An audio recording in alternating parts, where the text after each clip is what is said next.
Hey everybody, so I just did a meditation and no agenda. Lots of times in my meditations, I just call upon my divine creator self-help team and just get what I get. So a couple things came up. One, the 144,000 came up and it was like 144,000 what? People? Is it a gene code? Is it the code of your chakras? And I got, what does it really matter? Everyone's going to have a different opinion about it. And how does it actually help you right here, right now? Another thing came up was twin flames. And I have done videos on them in the past. I've also talked to clients and friends and groups about the messages I get for it, but it came up again today and it was like, the twin flame is you. You are your twin flame. So your twin flame in your highest self, like your higher self. And so they were showing me the analogy of running around looking at yourself in the mirror going, I'm trying to find me. And all the mirrors you go and look at, you're like, where am I? I don't see me. Where am I? When each person you see in the mirror is you. So the only way to actually dive a little bit deeper into that is to actually get to know thyself a little bit better by doing mirror practicing on more about what makes you tick. So getting into emotional components of yourself, dissecting what it is that you really want, what it is you really desire, what is it that you really like. Because so much of what makes up the physical components are man-made programming. And even when you think you've got religious-based programming, it's all programming. It's all been written to control your narrative completely. But your higher self hasn't fallen into that. So if you get to know yourself on a level without all of those narratives, programmings, and perceptions that really are not yours, and you start communing with the higher aspects of your soul self, you will then begin to understand and commune with your twin flame.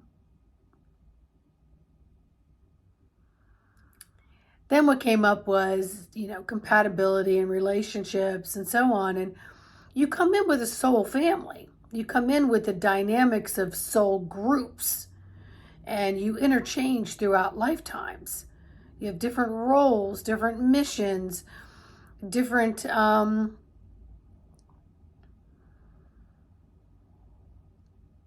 relationships within those relationships that can be acceptable and not acceptable.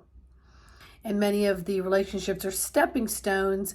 And once you graduate through that, then maybe the relationship that you're in with others doesn't work anymore because you've changed your own vibration and elevation.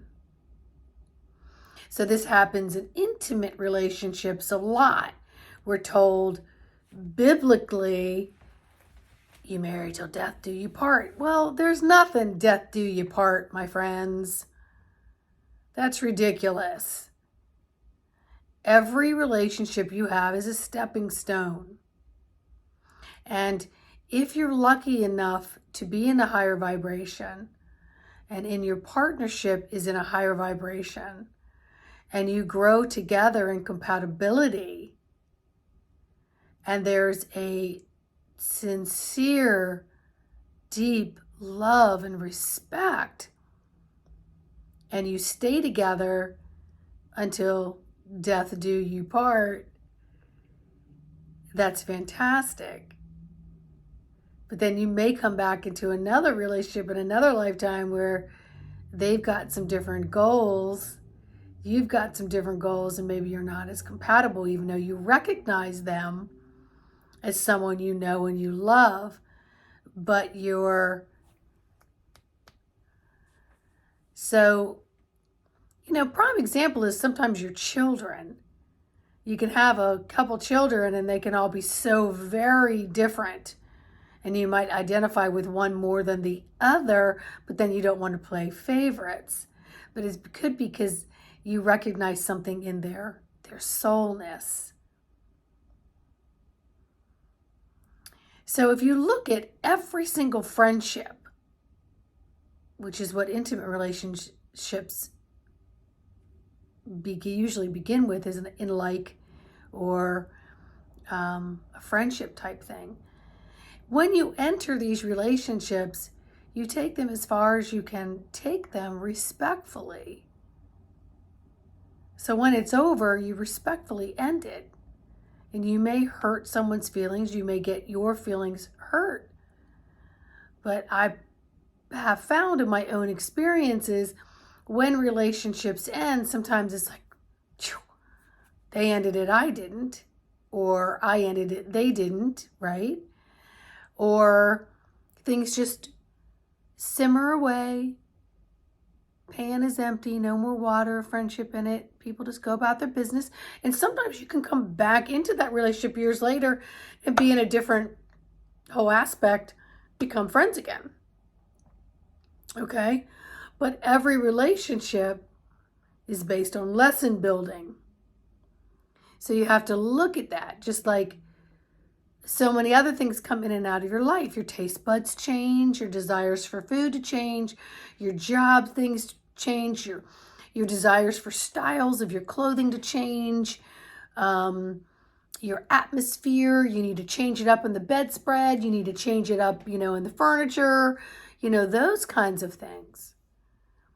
It's the people that are very regimented that have to have this deep need for regimentation and control.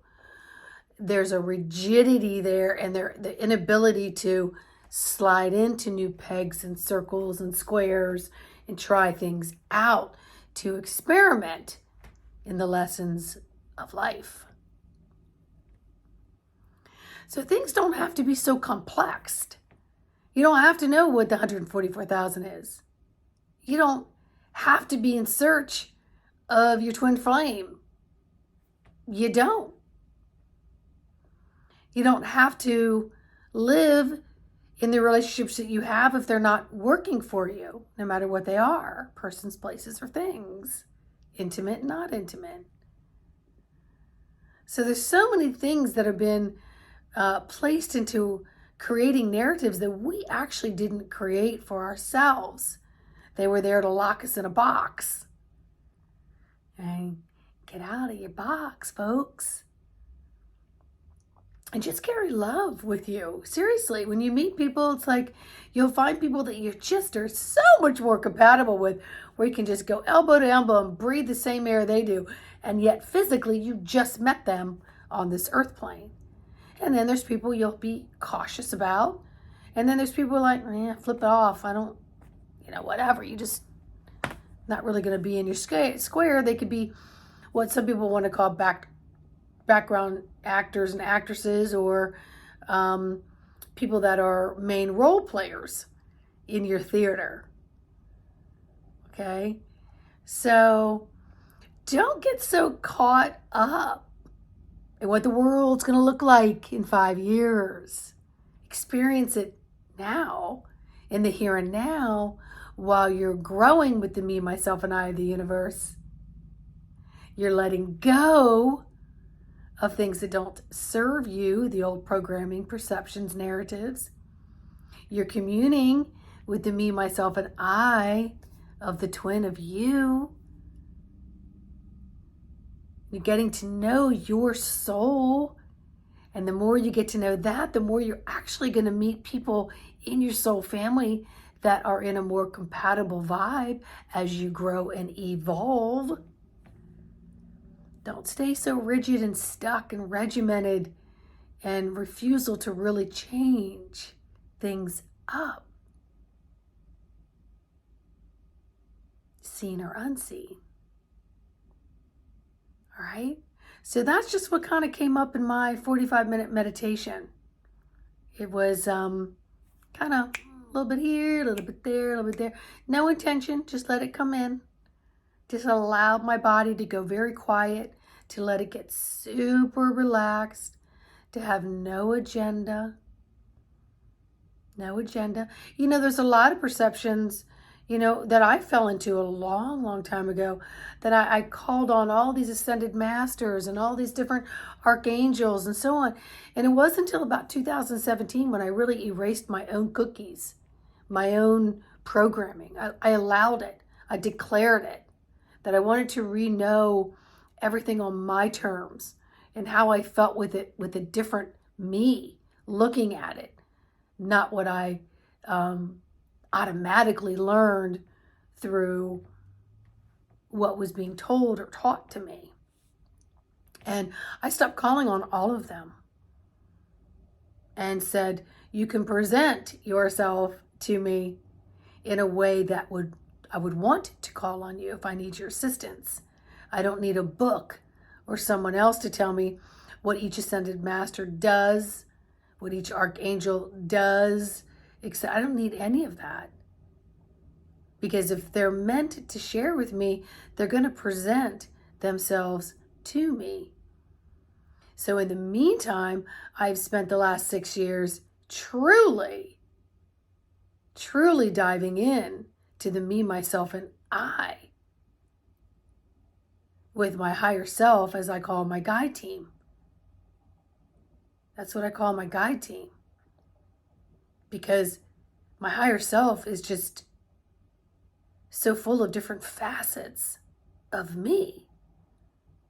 Different facets of me. And that, my friends, has helped me truly grow and evolve. I don't have to prove anything. I don't need to seek anything.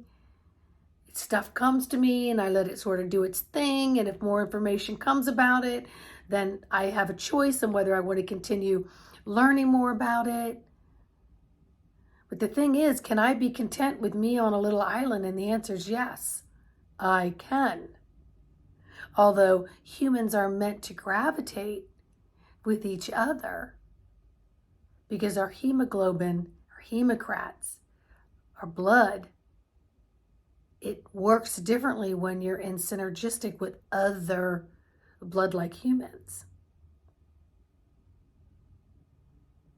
So, but I'm okay with that if I'm by myself because I'm choosing who gets to come in and out of my life and who I'm choosing to walk into their life. And if I do, I'm very conscientious about my energies and my pie hole, so that I do not leave any stink. I do not leave any harm on someone else. I don't stank up the room because my ego is sitting in the front chair.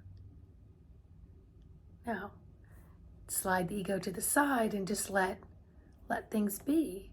And just listen and learn with new eyes, with new observatory skills and sensories.